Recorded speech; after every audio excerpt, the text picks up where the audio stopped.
반갑습니다. 나땅TV 시청자 여러분. 오늘은 제가 지금 최근에 낙찰되는 물건들을 지켜보면서 느꼈던 점이 있습니다. 경매물건 서울 5개 제가 추천을 드릴 거고요. 또 지금 낙찰가 트렌드 한번 짚어드리도록 하겠습니다. 지금 그 규제가 굉장히 심해지면서 매매사업자, 임대사업자 이런 거 혜택도 없고 오직 매매로만 집을 사야지 되는 그런 상황이 됐습니다. 누군가가 전세를 살려면 다른 한편에서는 살지 않는 집을 사서 임대를 주는 쪽이 있어야지 이게 계약이 성립이 되는 건데, 지금은 살지 않는 집을 사는 거에 대해서 그냥 규제가 심하고 보유를 여러 개를 하는 거에 대해서 압박이 심하다 보니까 내가 살 집은 내가 사야지 되는 상황으로 많이 몰리고 있습니다. 평당가 높은 지역들 많이 올라갔고 지금 평당가 낮은 지역들 서울도 심상치가 않습니다. 제가 오늘 제목을 전세 종말이라고 했는데요. 전세가 굉장히 많이 없어지고 있습니다. 지금 지방은 굉장히 심하고요. 어떤 시나 읍 한 지역에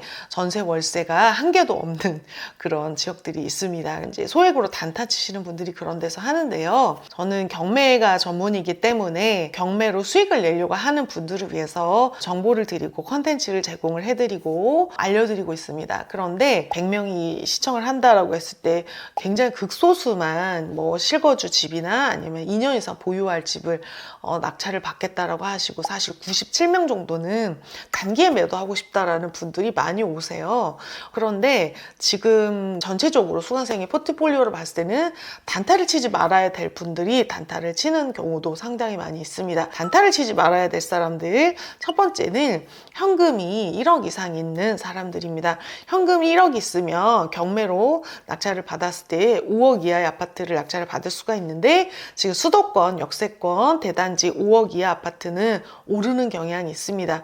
그러면 이분이 무주택으로 단타를 1년에 해서 수익이 얼마냐라고 봤을 때 가만히 있는 거랑 수익이 똑같을 수가 있습니다. 그리고 사팔사팔 하는 거 생각보다 많이 어렵고 체력적으로 버거워요. 그래서 2년 정도 보유하시는 것도 굉장히 괜찮고요. 저희 시청자분들 중에는 미래를 계속 기약을 하시면서 좋은 타이밍을 잡으려고 하시는 분들이 계실 겁니다. 그래서 그분들을 대상으로 오늘 제가 설명을 좀 드리려고 합니다.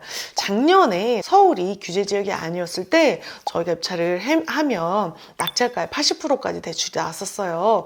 그랬는데 그때 낙찰을 못 받고 이유가 됐을 때, 그때 8억대, 9억대 낙찰 받을 수 있었던 아파트들이 규제 지역으로 묶여서 대출 한도는 줄어들고 시세는 12억으로 오르면서 현금 투입량이 이제 급속도로 많아지게 됩니다. 옛날에 3억으로 살 수 있었던 아파트가 현금 6억이 필요하게 된 겁니다. 그러면 이분들이 할 수 있는 게 이제 전세로 조금 더 보유를 하거나 현금을 모아야지 되는데, 전세가 많이 없고요. 몇 년 전부터 서울에 공급이 없다라는 얘기를 많이 했었어요. 왜냐면은 아파트의 공급이라고 하는 게 이게 착공하고 몇 년이 걸리는 상품이다 보니까 우리가 3년 뒤의 미래는 거의 확실하게 예측을 할 수가 있어요. 그래서 전세는 종말이 맞습니다. 제가 이제 설명을 좀 드리기 전에 5% 법칙에 대해서 설명을 드릴게요. 5% 법칙은 부동산 공부를 좀 하신 분들이라면 적정 매물 개수를 5% 정도로 잡는 게 평균이에요. 평균적으로 1000세대 되는 아파트에 50개 정도의 매물이 있는 것이 정상적인 상황입니다.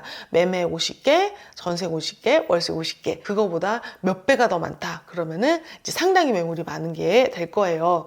네이버에서 봤을 때 동일 매물 묶기로 묶었을 때 개수를 얘기를 하는 거고요. 초보가 만약에 서울 아파트를 마련을 한다라고 했을 때 잘 모르는 초보라도 실패를 하지 않는 방법 중에 하나는 서울 택지지구나 뉴타운 안에 있는 역세권 단지를 선택을 하시는 거예요. 역세권에 500세대 정도 이상이 되는 단지, 거래가 좀 잘 되고 평수가 지나치게 작거나 이런 단지를 좀 피하시는 거, 이게 좀 실패를 많이 줄이는 방법입니다. 택지지구라고 하면은 서울에 몇 개가 없습니다. 이 구역 자체를 완전히 갈아엎어서 도로나 학교, 공원, 상가 이런 거를 계획을 해가지고 지은 지역인데, 이제 도시 전체를 계획으로 지은 신도시와는 달리 서울은 옛날부터 구도심으로 있었기 때문에 몇몇 지역을 제외하고는 그냥 옛날부터 있었던 꼬불꼬불한 길이나 이게 그대로 있어요. 종로가 이제 그런 게 많죠. 그런데 서울의 택지지구는 반포나 압구정, 목동, 개포, 그리고 중계동, 상계동 이런 지역들이 이제 서울 택지지구입니다. 그리고 뉴타운이라고 하면 이제 연신내나 왕십리 이렇게 추후에 뉴타운으로 했던 단지들은 또 택지지구만은 못하지만 잘 정비가 되어 있습니다. 이 안에 역세권에서 선택을 하시면 크게 실수를 하지 않고 웬만한 물건을 살 수가 있습니다. 자, 지금 제가 예시를 드릴 지역은 평당가가 조금 낮은 서울 노원구 이야기예요. 서울 노원구라고 하면은 평당가가 조금 낮은 지역 중에 하나인데요. 지금 노원구에 중계동 무지개 아파트가 있습니다. 중계동 무지개 아파트가 400세대가 되고요. 역세권에 있는 되게 그 평수가 작은 단지 2400세대 되는 아파트에 현재 동일 매물 묶기로 묶었을 때 매매가 48개, 전세가 2개, 월세가 6개 있습니다. 이게 동일 매물을 묶어야 되는 이유는 한 아파트를 여러 중개사에서 올렸을 때 그게 10개처럼 보일 수가 있기 때문에 동일 매물로 묶어주셔야 되는데요. 2400세대의 5% 법칙 계산을 해보면은요, 120개 정도 있는 게 평균입니다. 그런데 지금 매매 매물이 48개 있다면 상당히 적은 개수다. 그리고 전세가 2개 있는데요. 전세 2개가 하나는 26년 9월에 입주가 가능하고 하나는 올수리 된 게 8월에 입주가 가능한 매물입니다. 전세라고 하는 거는 나랑 입주 기간이 맞아야 되기 때문에 여기에 여러 개가 있어도 나랑 입주 기간이 안 맞으면 이게 없는 매물이랑 똑같아요. 그러니까 중계동 무지개에는 내가 들어갈 수 있는 전세가 한 개도 없다라고 생각하시면 될 것 같습니다. 월세도 6개밖에 없고 이것도 기간을 맞춰야 되는 상품이기 때문에 구하기가 상당히 어려운 지금 상황입니다. 임대 매물. 예전에 전세를 나오면 줄을 서서 한꺼번에 5명, 6명이 같이 가서 보기도 하고 집을 안 보고 그냥 나오면 무조건 계약을 하기도 했던 그런 시기가 있었는데 올 하반기부터 그런 양상이 벌어질 것 같습니다. 그래서 지금 전세가 심상치 않다라는 거죠. 전세가 많이 부족해지면 어떻게 될까요, 여러분? 시세가 많이 오를 겁니다. 그리고 중개무지개 같은 경우 매매도 많이 오르고 있습니다. 계속 보합이었었어요. 앞에 평당가 높은 지역들이 막 올라갈 때도 여기가 계속 조용했습니다. 그런데 이게 25년 하반기부터 26년에 급격한 상승을 보여주고 있습니다. 지금 단기간에 1억 정도가 올랐어요. 매매가 심상치 않게 오르고 있고 다른 지역이 오른 거에 비해서 늦게 올랐기 때문에 중계동만 떨어지고 그럴 것 같지도 않습니다. 월급을 모아서 갈 수 있고 대출 6억 이내에서 받았을 때 충분히 갈 수 있는 단지라서 좀 제가 한 단지를 가지고 와봤습니다. 그리고 상계주공 3단지 같은 경우에도 정고점 8억까지 올랐다가 6억대로 떨어졌다가 다시 8억대로 올라갔습니다. 그래서 최근에 급격한 상승을 보여주고 있는데 이 지역 안에서도 먼저 치고 올라가는 단지, 거래가 잘 되고 호재가 있는 단지 우선으로 치고 올라갈 때 조금 느리게 움직이는 단지가 있는데 그거를 잡으신다면 여러분이 조금 더 사자마자 어느 정도 수익을 확보하면서 내가 2년 동안 내 이자를 이 집이 팔 때 양도 차익으로 내준다 이런 개념. 내가 월급으로 모아서 이걸 갚는 게 아니라 담보대출은 담보가 충분히 갚을 수 있는 물건으로 받는 게 맞고 또 이 양도 차익으로는 내가 이자를 내면서 살다가 매도할 때 이 양도 차익으로 이자를 낸다라고 생각해 주시면 좋을 것 같아요. 상계주공 3단지도 급격하게 많이 올랐습니다. 그래서 제가 이 단지들을 조금 추천을 가지고 와봤어요. 예전에는 한 개를 좀 자세히 설명을 드렸는데 이번에는 그냥 여기에 보이는 거를 다 제가 검색을 했을 때 지금 제가 여기서도 좀 고른 것 같고요. 5개 정도 골라봤습니다. 여기에 있는 단지들의 특징이 뭐냐면은 무주택 서민 실수요자 조건으로는 대출이 KB 시세 대비 60% 나올 수 있다라는 거예요. KB 시세 대비 60% 나온다는 얘기는 낙찰가의 80%까지도 가능하다 이겁니다. 지금 서울 같은 경우에는 대출이 규제 지역이라서 40%가 나와요. LTV 40%.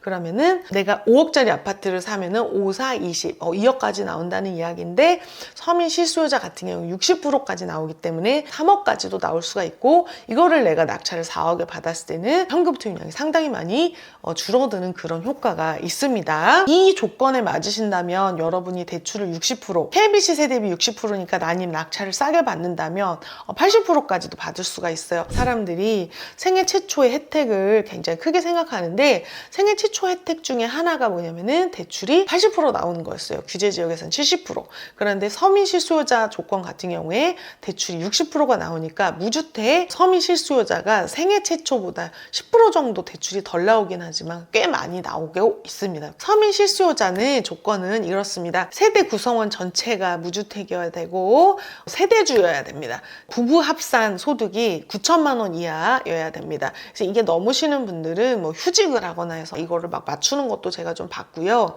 지금 서울 같은 경우에는 투기 지역이기 때문에 9억 이하 아파트까지가 서민 실수요자를 받을 수 있는 아파트라서 지금 이 지역들은 거의 해당이 되는 것 같아요. 서민 실수요자 담보대출의 가장 좋은 점은 LTV가 60%까지 나온다. 지금 서울은 40%인데 20%가 더 나오니까 대출이 상당히 많이 나오고 또 두 번째는 DTI를 본다라는 거예요.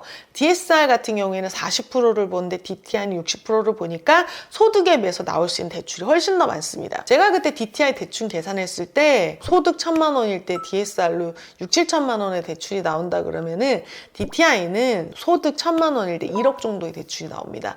그래서 상당히 대출이 많이 나온다라고 보시면 될 것 같아요. 지금 보면은 서민 실수요자 조건이 60%, 생애 최초 70% 상당히 좋은 조건이니까 연봉 9천만 원 이하라면 이걸로 도전을 해보시면 생각보다 대출이 많이 나올 수 있습니다. 서민 실수요자 조건이 되시는 분들 중에서 현금을 가지고 계신 분들이 이걸 낙찰을 받으시면 좋은데 지금 그 서울 같은 경우에는 전입 조건으로 대출을 하고 있기 때문에 내가 만약에 전세를 살고 있는데 내가 전입을 뺐을 때 대항력이 무너진다라고 하면 그 명의를 좀 잘 생각을 하셔야 돼요. 근데 내가 전세를 살고 있는데 같은 세대원이 있으면 내가 전입을 빼더라도 이 대항력이 유지가 됩니다.